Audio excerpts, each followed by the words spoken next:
Buenas, buenas a todos, nos volvemos a encontrar. Esta vez voy a volver a hablar sobre el fallo de Ercolano y lo vuelvo a hacer una porque estoy viendo otros aspectos que antes no estaba mirando, así que es importante verlo, y otra porque me lo estoy grabando en una secuencia para estudiarlo. Así que bueno, arranquemos. Eh, el fallo se dictó el 28 de abril de 1922 durante la primera presidencia de Hipólito Yrigoyen. Tras la Primera Guerra Mundial, en ese momento Argentina estaba viviendo una crisis habitacional. Había escasez y encarecimiento de la vivienda en las ciudades. Para enfrentarla, el Congreso sancionó la ley 11.157/1921, que congelaba los precios de los alquileres al valor que tenían al 1 de enero de 1920, o sea, un año antes. Y esto por un plazo de 2 años. Es decir, se prohibió cobrar rentas superiores a las previas a las crisis.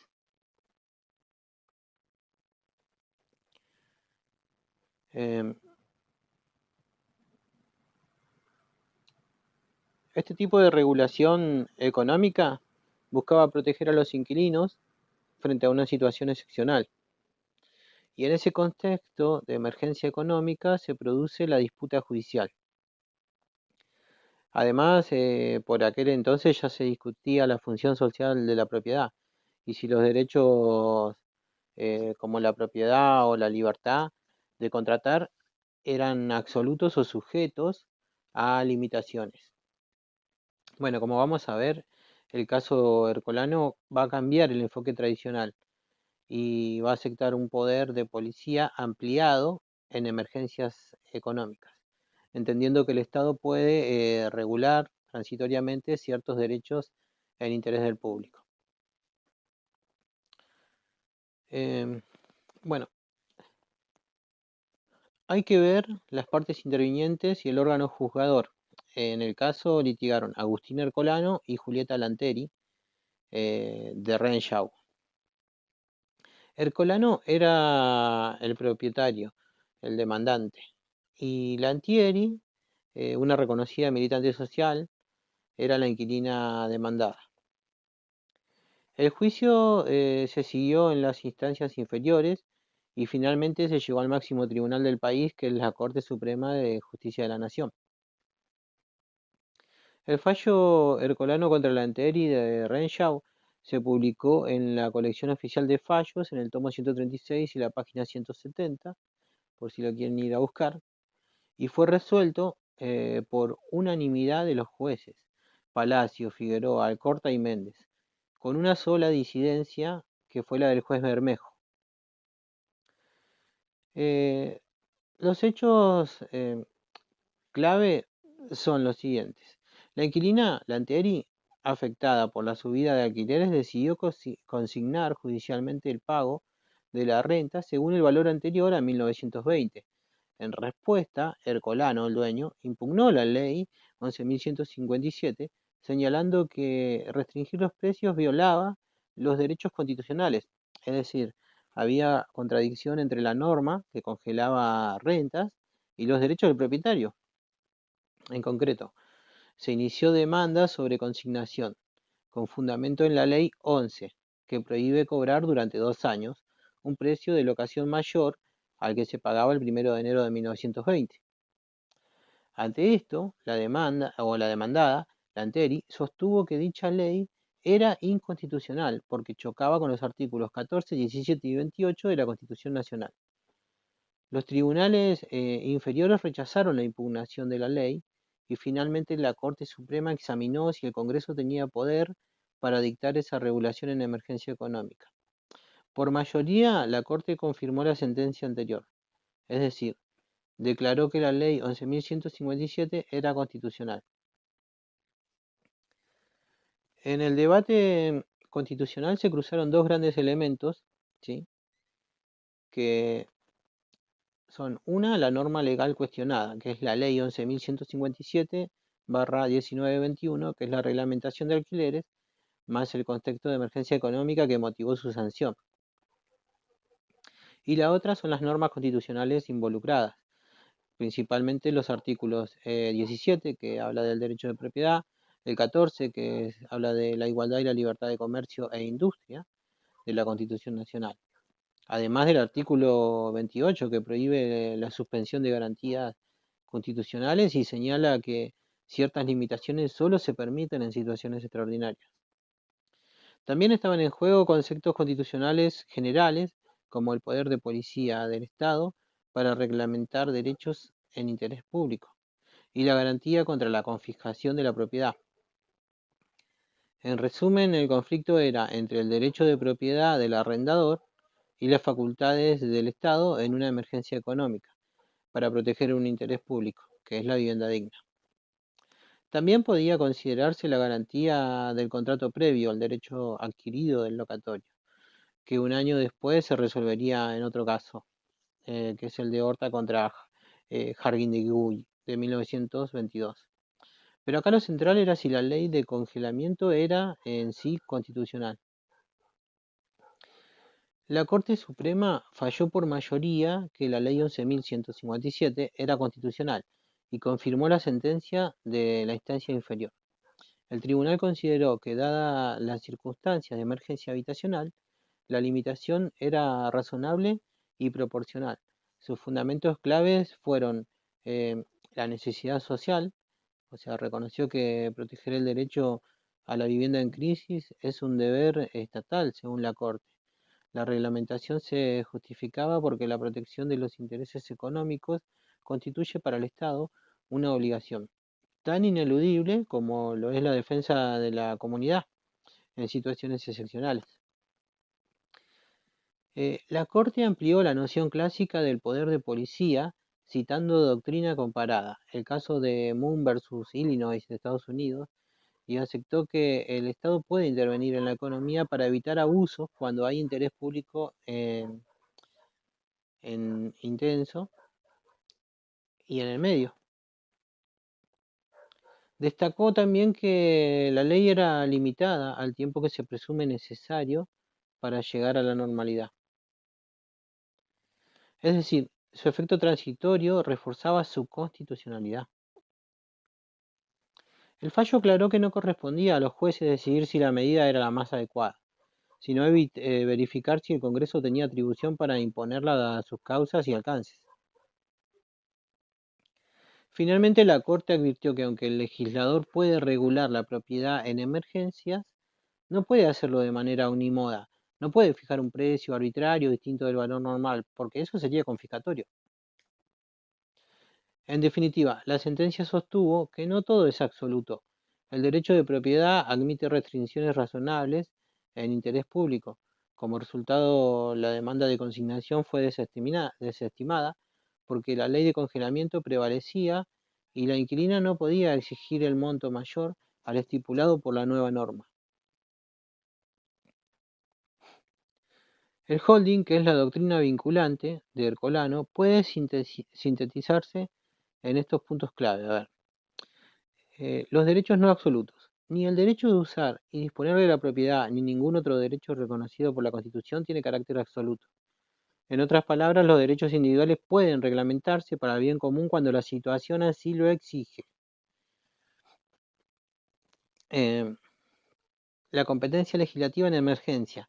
Se afirmó que el poder legislativo estaba facultado para dictar la regulación de alquileres en el contexto de emergencia económica.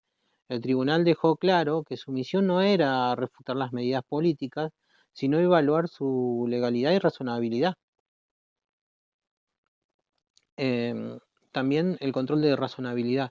El Congreso puede limitar la propiedad por motivos excepcionales, pero no ilimitadamente. Debe respetarse la proporcionalidad. El Congreso no podría fijar un precio arbitrario que no correspondiese al valor locativo porque ello importaría confiscatoriedad, dado que la ley tomaba como tope un precio vigente recientemente, el de enero de 1920, y se presume razonable. La presunción de razonabilidad, al no demostrarse que el alquiler de referencia en enero de 1920 fuera irrazonable en 1921, la Corte asumió que el límite impuesto satisface las condiciones de razonabilidad. Estos principios constituyen el núcleo de la decisión y el fallo validó la limitación a la propiedad por razones de interés público, sujetándola a exigencias de temporalidad y proporcionalidad. Bueno, además del fundamento esencial, el fallo incluyó observaciones accesorias o viter dictum, como quieran decirlo, que ayudan a interpretar el razonamiento general, aunque no forman parte obligatoria de la ratio. Hay que hablar del carácter temporal de la medida. La Corte subrayó que la ley era temporal, limitada al tiempo que se presume necesario para llegar a la normalidad. Esta mención sugiere que una medida idéntica permanente podría recibir otro tratamiento. Referencias comparadas. Citó doctrinas extranjeras como Moon versus Illinois, para ilustrar que un interés público intenso permite reglamentar precios. Estas referencias sirvieron de apoyo pedagógico, pero lo decisivo fue la propia Constitución argentina. El discurso sobre el uso legítimo de la propiedad. Se afirmó que la reglamentación buscaba impedir que el uso legítimo de la propiedad se convirtiera en un abuso perjudicial debido a la emergencia. Esto caracteriza la medida como remedial. En cuanto a la disidencia, el juez Bermejo, en votos separados, sostuvo una posición contraria. Mantuvo la idea clásica de que aún una ley breve no puede violar el derecho de propiedad, pues no se concibe que todos tienen el derecho de usar y disponer de su propiedad. Si se admite que otro habitante pueda fijar el precio, aunque es la opinión minoritaria, no obligatoria, ilustra la discusión doctrinal.